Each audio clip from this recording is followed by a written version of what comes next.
గౌరవ ప్రతిపక్ష నేత, దేశంలోని అత్యంత సీనియర్ని, చాలా అనుభవస్తుని, నేనే అన్ని సృష్టించాను అని ప్రతి విషయంలో చెప్తూ ఉంటారు. కానీ ఆ సీనియరు, నేను ఎంతో అనుభవస్తుని చెప్పేటువంటి వ్యక్తి తన స్వార్థం కోసం, ఉనికి కాపాడుకోవడం కోసం ఏది పడితే అది మాట్లాడడం అటువంటిది సంస్కారం అనిపించుకోదు. తను అనుసరిస్తున్నటువంటి విధానాలను తనను తాను రక్షించుకోవడం కోసం కేవలం బురద జల్లేటువంటి కార్యక్రమమే నా యొక్క విధానము అని తను వ్యవహరిస్తున్నటువంటి తీరు చూసి నిజంగా ఈయన ఒక గల్లీ లీడరా, లేకపోతే ఎంతో సీనియర్ అని చెప్పుకున్న వ్యక్తి ఎందుకు ఇంత దిగజారు మాట్లాడతాడు అన్నటువంటిది అనిపిస్తూ ఉంటుంది. ప్రభుత్వం పారిపోతుంది, మేము అడిగినవి ఏది చెప్పట్లేదు, సంక్షేమం అమలు కావట్లేదు అని చెప్పి పదే పదే మధ్యన మాట్లాడుతున్నారు గౌరవ ప్రతిపక్ష నేత గారు. అయ్యా చంద్రబాబు నాయుడు గారు, ఇప్పుడున్నటువంటి ముఖ్యమంత్రి జగన్మోహన్ రెడ్డి గారు పారిపోయేటువంటి వ్యక్తి అంటే ఎవరన్నా నమ్ముతారా? 151 సీట్లతో ముఖ్యమంత్రి అయి 150 మంది శాసనసభ్యులు ముక్కుముడిగా జగన్మోహన్ రెడ్డి గారి నాయకత్వాన్ని, ఆయన యొక్క విధానాలని, ప్రతి ఒక్కటి ఆయన చేస్తున్నటువంటి విధానాలతో చూసి గర్వపడుతూ, ఆయన ముఖ్యమంత్రిగా మేము శాసనసభ్యులుగా పనిచేసేందుకు గర్వపడుతున్నాం. మరి నువ్వేమో పారిపోయేటువంటి ప్రభుత్వము అని చెప్పి పారిపోవాలని చూస్తున్నారు అని మీ యొక్క పేపర్లలో మీరు రాయించుకుంటున్నారు. మీరు జూమ్ కాన్ఫరెన్స్లో మాట్లాడినట్టున్నారు. 9 నెలల నుంచి, కరోనా వచ్చిన సమయాన్ని నుంచి పారిపోయిన వాళ్ళు ఎవరన్నా ఉన్నారు అని అంటే 2 ఉన్నారు. ఒకరు గౌరవ ప్రతిపక్ష నేత, 2 ఆయన కుమారుడు. 2 పారిపోయి హైదరాబాద్లో దాక్కొని అక్కడి నుంచి ప్రతి ఒక్కటి పార్టీ ప్లీనరీ కూడా జూమ్ ప్లీనరీ అట, జూమ్ ప్రెస్ మీట్లు, తెలుగుదేశం నాయకులను కూర్చిపెట్టి ఐఐటి వాళ్ళతో కాన్ఫరెన్స్ అని, డాక్టర్స్తో జూమ్ అని, రైతులతో కూడా జూమ్లో మాట్లాడుతున్నా అని చెప్పి ఒక జూమ్ లీడర్గా, ఒక జూమ్ నాయుడుగా తయారైనవాడు. నీ పేరే జూమ్ నాయుడు. ఆ జూమ్లలోనే చూసుకుంటూ ఇక్కడికి రావడానికి భయపడి 9 నెలల్లో ఒకేసారి వచ్చావు. ఆ వచ్చిన ఒక్కసారి కూడా అంతరిక్షంకి వెళ్ళటానికి వేసుకునేటువంటి డ్రెస్సు టైప్ వేసుకొని ప్రజల్ని ఎవరిని కూడా కలవకుండా దూరంగా ఉండి భయపడతా వచ్చి 1 గంట ఫోటో తీసుకొని మళ్ళీ హైదరాబాద్ పారిపోయావు. నువ్వా ప్రభుత్వాన్ని విమర్శించేది? ఏ అర్హత ఉందని చెప్పి నువ్వు ప్రభుత్వాన్ని విమర్శిస్తున్నావు? కరోనా కాలంలో ఆర్థికంగా చితికిపోయినా కూడా ఎప్పుడు కూడా ఈ ప్రభుత్వం ఇబ్బందుల్లో ఉంది అన్నటువంటి మాట మాట్లాడకుండా, ప్రజలు ఇబ్బందుల్లో ఉన్నారు, వాళ్ళని చూసేదే నా బాధ్యత అని చెప్పి, ప్రజలు కష్టాల్లో ఉన్నప్పుడే నేను వాళ్ళకి సాయం చేయాలని చెప్పి దాదాపుగా 70,000 కోట్లు డైరెక్ట్ ట్రాన్స్ఫర్ చేసినటువంటి నాయకుడు ఈ దేశంలో ఎవరైనా ఉన్నారంటే అది కేవలం జగన్మోహన్ రెడ్డి గారు. 70,000 కోట్లు డీబీటీ, డైరెక్ట్ బెనిఫిషరీస్ ట్రాన్స్ఫర్, డైరెక్ట్గా ప్రజల ఖాతాలో లేకి. గతంలో మనం చూసాం, ఒక ప్రధానమంత్రి గారు మాట్లాడేవారు, ₹1 సంక్షేమ కార్యక్రమానికి కేటాయిస్తే లంచాలు పోయి లాస్ట్కు 15% మాత్రమే ప్రజలకు చేరేది అన్నటువంటి మాట మనం అప్పుడు విన్నాం.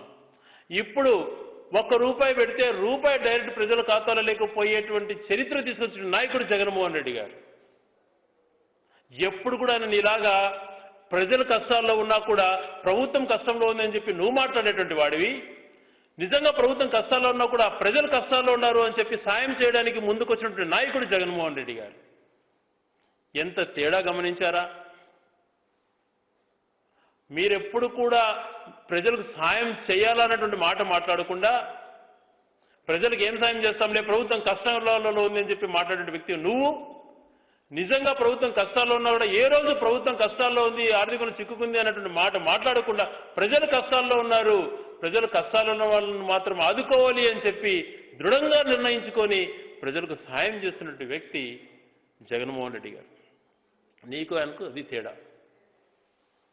నువ్వు జూమ్లలో కూర్చొని మమ్మల్ని పారిపోయినటువంటి మాటలు మాట్లాడుతున్నావు. నిజంగా ఈ ప్రభుత్వం చిత్తశుద్ధితో ఉంది.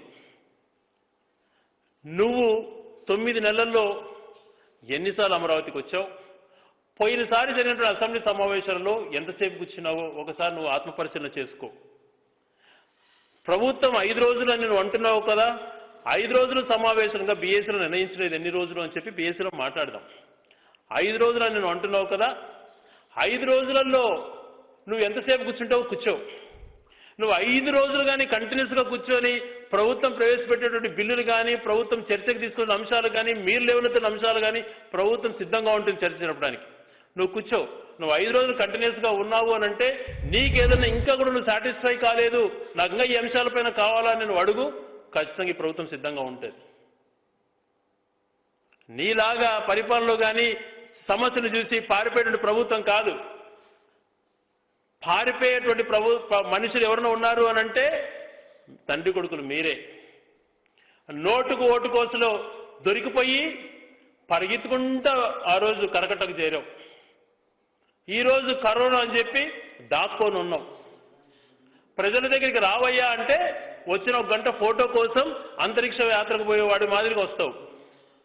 మీరు విమర్శలు చేస్తే ఏముంటుంది చెప్పండి? సరైనటువంటి చర్చ రావాలి. ప్రభుత్వం అమలు చేస్తున్నటువంటి సంక్షేమ కార్యక్రమాలపైన కానీ, పాలసీస్ పైన కానీ ఏమన్నా ఇష్యూస్ను మీరు లేవతీస్తే ఏ అంశంపైనైనా, ఎటువంటి అంశంపైనైనా ఈ ప్రభుత్వం సిద్ధంగా ఉంది చర్చించడానికి. కానీ పొలిటికల్ మైలేజ్ కోసము, రాజకీయ కోళ్ళ దుష్ట ఆలోచనలతో నీ ఎల్లో మీడియా క్లిప్స్ పట్టుకొని లేని ఉన్నట్టుగా భ్రమింపజేసి తప్పుదోవ పట్టించాలి అని చూస్తే ఖచ్చితంగా నీకు గట్టిగా సమాధానం చెప్తాం. అది మా బాధ్యత కూడా. నీకు అలవాటు అదే. ఏ టాపిక్నైనా డైవర్ట్ చేయాలి, ఆ టాపిక్ ప్రభుత్వానికి వస్తున్నటువంటి మైలేజ్ రాకూడదు అని దుష్ట ఆలోచనలు నీకుంటాయి. నీలాగా ఈ ప్రభుత్వానికి పబ్లిసిటీ పిచ్చి ఉండదయ్యా. మాట్లాడుతున్నారేనా? ఈయన తుఫాన్ అంచనా వేస్తాడంట, ఆ తుఫాన్ని చేత్తో జరుపుతానని చెప్పి మాటలన్నీ విని విని విని ప్రజలు నేను చూసి నవ్వుకున్నారు. ముందస్తు చర్యలు తీసుకోవటంలో కానీ, ప్రాణ నష్టాలు జరగకుండా ఎటువంటి చర్యలు ఈ ప్రభుత్వం చేపట్టిందో అందరికీ కూడా తెలుసు. ప్రతి ఒక్కటి రాజకీయ కోణంలో రైతులకు సహాయం చేయట్లేదంట. రైతు వ్యతిరేక, నీలాగా రైతు వ్యతిరేక ప్రభుత్వం అనుకున్నావా? ఇది రైతుల ప్రభుత్వం, రైతుల కోసం ఏర్పడిన ప్రభుత్వం. చరిత్రలో ఎప్పుడు లేని విధంగా గతంలో ఇన్పుట్ సబ్సిడీ అంటే రాదని డిసైడ్ అయిపోవాలి. ఎప్పుడో కేంద్ర ప్రభుత్వం వస్తుందంట, వాళ్ళు పరిశీలన చేస్తారంట, వాళ్ళు ఏదో ఇస్తారట, ఇది ఇచ్చినా కూడా సగం మింగేసేటువంటి పరిస్థితి ఉండేది. ఇప్పుడు జరిగింది, పంట నష్టం జరిగింది అని చెప్పి డేటా ఫీడ్ చేస్తే నెల రోజుల లోపల ఆ డబ్బులు ఆ నష్టపోయినటువంటి రైతుకు చేరుతున్నాయి. మరొక పక్క ప్రభుత్వం మద్దతు ధర నిర్ణయించి తడిచినటువంటి ధాన్యాన్ని కూడా కొనుక్కోవాలా అని చెప్పి ప్రయత్నం చేస్తోంది, కొనుగోలు చేస్తోంది. వేరుశనగ మద్దతు ధర ఏదైతే ప్రకటించిందో 3,200 కోట్లు ఒక చరిత్ర అది. ఆ డబ్బుని ఖర్చు పెడుతూ రైతులకు నష్టపడకుండా రైతు దగ్గర నుంచి అన్ని రకాల ఏదైతే రైతు భరోసా కేంద్రం డిస్ప్లే చేస్తున్నారో మద్దతు ధర ప్రకటించి ఖరీఫ్కి కానీ రాబోయేటువంటి రబీకి కానీ వాటికి అన్నిటికీ కూడా పే చేసి తీసుకొని రైతులకు ధైర్యంగా అండగా నిలబడుతున్న ప్రభుత్వం ఇది. ఈ ప్రభుత్వం పైన విమర్శ చేస్తున్నాం. 80% మందికి వెల్ఫేర్ చేరట్లేదు, కేవలం 20% మందికే చేరుతుంది అని అంటున్నాం. చంద్రబాబు నాయుడు గారు, మీకు నేను ఒకటే సవాల్ విసురుతున్నా. నీకు దమ్ము ధైర్యము అని ఉంటే ఈ 70,000 కోట్లు మేము డీబీటీ డైరెక్ట్ బెనిఫిట్స్ ట్రాన్స్ఫర్ చేశాం. ఎంతమంది పేద ప్రజలకు అందిందో పంపించి మీ నాయకులు మీరే వెళ్ళండి, స్వయంగా గ్రౌండ్కి ఇంటింటికి వెళ్ళండి. మేము ఇచ్చిన పేపరో లేకపోతే నువ్వు తయారు చేసుకున్న పేపరో తీసుకో, ఇంటికి వెళ్ళు, అడుగు వాళ్ళకి ఏం చేరినాయి అన్నటువంటిది తిక్కేసుకో. అర్హులయ్యి ఉండి ఏదైనా రాలేదు అని చెప్తే అడుగు, అది చూపించు. వాళ్ళకి అర్హత ఉంటే చేసేటువంటి పూచి మేము తీసుకుంటాం, బాధ్యత మేము తీసుకుంటాం. 80 కాదు 100కు 100% మందికి అర్హులున్న వాళ్ళకి అందరికీ కూడా ఈ ప్రభుత్వం చేరుస్తుంది సంక్షేమ కార్యక్రమాలు. కులం, మతం, పార్టీ, జెండా, స్వార్థం ఇవన్నీ ఏమీ లేకుండా డైరెక్ట్గా ప్రజల యొక్క ఖాతాలో వేస్తూ దేశంలో ఒక రికార్డు సృష్టించి ఇటువంటి ప్రభుత్వం పైన వరదలేటువంటి కార్యక్రమం చేస్తున్నాం. ఎప్పుడన్నా కూడా ఇన్ని ఆర్థిక ఇబ్బందులు వచ్చినా కూడా ఎక్కడన్నా వెనకడికి వేసిందా? అదే నువ్వు ఉండింటే ఏం చేసిండేవాడి? కరోనా వచ్చేసింది, రాష్ట్రం చాలా కష్టంలో ఉంది, ఏమి ఇవ్వలేను అని చెప్పి క్యాన్సిల్ చేసేసిండేవాడి. దాదాపుగా చెప్పిన విధంగా మేనిఫెస్టోలో 90% అమలు చేసి దాదాపుగా చెప్పనటువంటివి 40 పైగా హామీలు నెరవేర్చినటువంటి ప్రభుత్వం జగన్మోహన్ రెడ్డి గారి ప్రభుత్వం. మేనిఫెస్టోలో చెప్పనేటివి కూడా 40 అంశాలను పేద ప్రజలకు చేర్చినటువంటి ప్రభుత్వం జగన్మోహన్ రెడ్డి గారి ప్రభుత్వం. మరి ఈ ప్రభుత్వాన్ని నువ్వు విమర్శిస్తున్నావంటే కేవలం నీ ఉనికి కాపాడుకోవడం తప్పితే వేరేది లేదు. కోవిడ్ నిబంధనలు కొనసాగుతూ ఉన్నాయి. కేంద్ర ప్రభుత్వం ఇచ్చినటువంటి ప్రోటోకాల్స్ ఉన్నాయి. ఈ పరిస్థితులలో రాజ్యాంగానికి సంబంధించిన కాన్స్టిట్యూషనల్ ప్రాబ్లం వస్తుంది కాబట్టి డిసెంబర్ 14 లోపల హౌస్ నడపాలి కాబట్టి కంపల్సరీ అయినటువంటిది ఇది కాబట్టి ఆ నిబంధనలకు అనుగుణంగా హౌస్ నడపాలని ఆలోచన చేస్తే నువ్వు పెట్టరేగి మాట్లాడుతున్నావు. దాదాపుగా మన కౌన్సిల్లో కానీ అసెంబ్లీలో కానీ 60 సంవత్సరాలు దాటినటువంటి వ్యక్తులు 60-70 మంది పైగా ఉన్నారు. వాళ్ళ పరిస్థితులు ఏంటి? నిబంధనలకు పాటించకుండా చేయమంటావా? నువ్వే చెప్పు. నువ్వు ఎన్ని రోజులు కావాలంటే అన్ని రోజులు నువ్వు హౌస్ నడుపుతావు. నువ్వు ఎంతసేపు కూర్చుంటావో చెప్పు.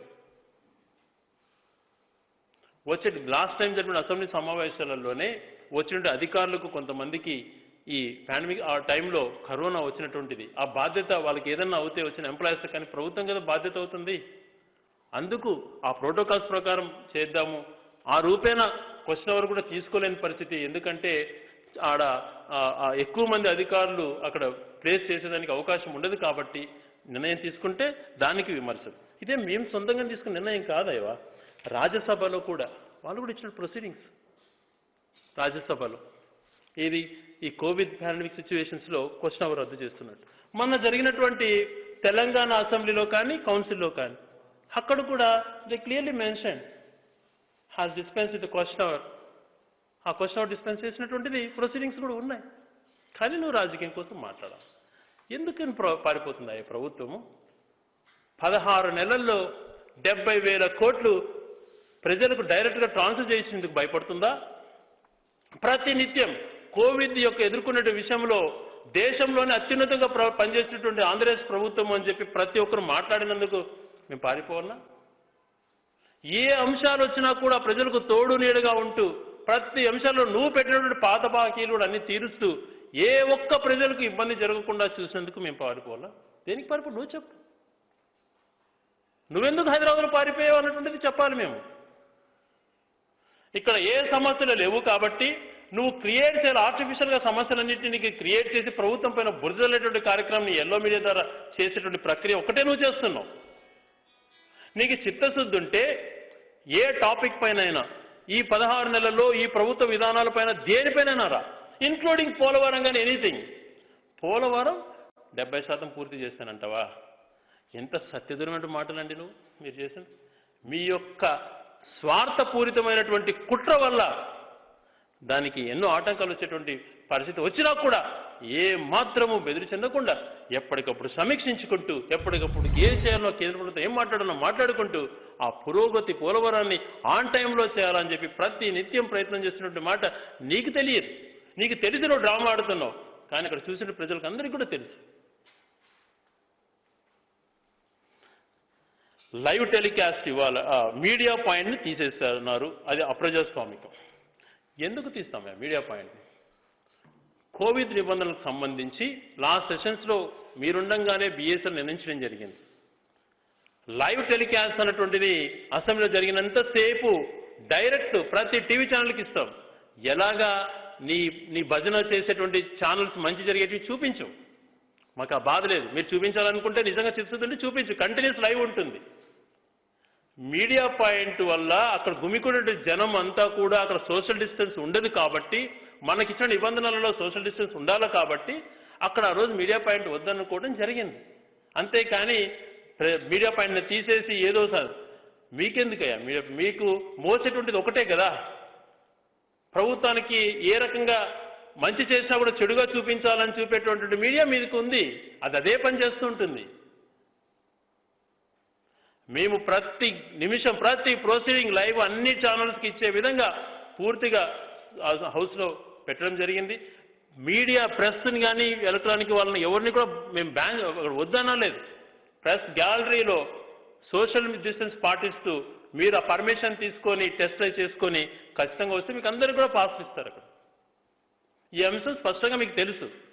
కానీ రాజకీయం చేయటం, మీడియా వ్యవస్థను దిగజార్చి స్వార్థాల కోసం లేనేటువంటివి రాసి 24 గంటలు ప్రభుత్వాన్ని ఏ రకంగా బురద చల్లేటువంటి కార్యక్రమం చేసేటువంటి మీకు ఎంత చెప్పినా మీకు బుద్ధి రాదు, మీరు మారరు.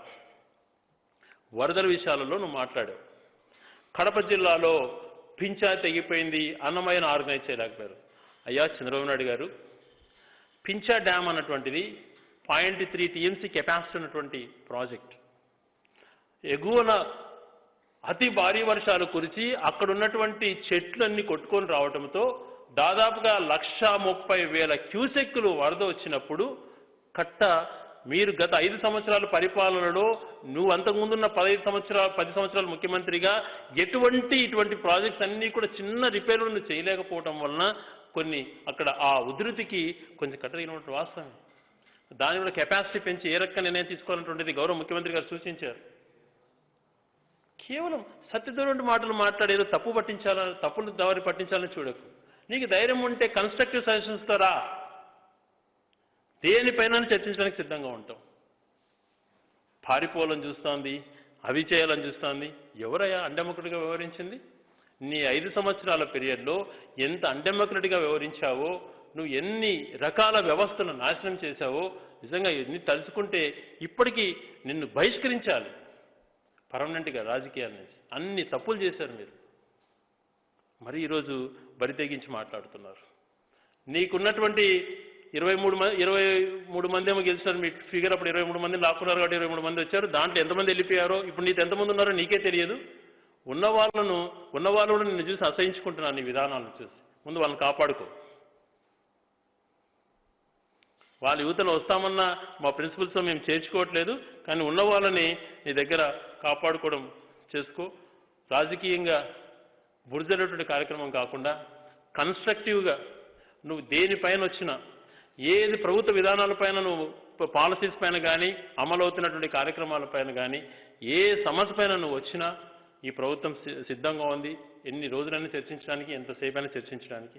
కేవలం రాజకీయ కోణంలో నీ అజెండాను సపరేట్ అజెండాగా పెట్టుకొని ఏదో చేయాలని చూస్తే మాత్రం సహించం, ఖచ్చితంగా ఆన్సర్ చేస్తాం. మీకు చిత్తశుద్ధి ఉంటే ఈ అసెంబ్లీ సమావేశాలు మీకు అసెంబ్లీ సమావేశాలంటే ఒక సీరియస్నెస్ ఉండదు, ఏముండదు. మాకు ఇన్ని చేసినాం కాబట్టి మేము కోరుకోవాలి. ఇంకా 30 రోజులు 40 రోజులు ఉన్నా కూడా అంత చెప్పుకునేటువంటి కార్యక్రమాలు ఈ ప్రభుత్వం 16 నెలల్లో చేసింది. మీకు నిజంగా ఎటువంటి దానిపైన చిత్తశుద్ధి ఉన్నా ఏ అంశంపైన చెప్పండి. రేపు బీఏసీలో 100% అన్నిటిపైన క్షుణ్ణంగా మేము సమాధానం ఇస్తాం.